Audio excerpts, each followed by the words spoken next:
हिन स्कूल में यतीम ॿार हुया कुझु असां हिनखे शयूं ॾिनीसीं ऐं उहे यतीमनि जंहिंजी जेको आहे सो वालिद बि न आहे वालिदा बि न आहे साईं जन जा उस्तादनि पोइ हुन सां गॾु बीठा आहिनि हीअ नंढड़ी ॾिसो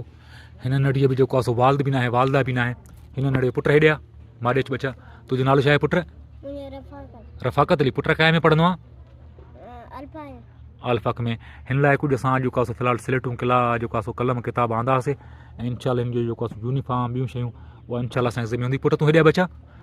हेॾिया मुंहिंजा पुट छा नालो तुंहिंजो शनीला पुट पुट जेको आहे पढ़ंदा हो न सही आहे अॼु हिननि खे बि कापियूं ॾिनियूं आहिनि कुझु जेको आहे सो पुट तूं बि हेॾिया बचा तुंहिंजे पुट नालो छा आहे तैयबा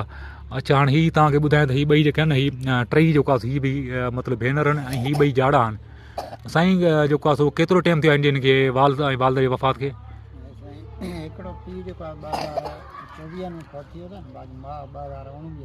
सही हाणे त हिन जी जेको आहे रिहाइश वग़ैरह कंहिं वटि आहे मतिलबु हिन महिल तव्हां हिन जी पालना करे रहिया आहियो हीअ स्कूल जा उस्ताद हिननि जे ॻोठ जा बि आहिनि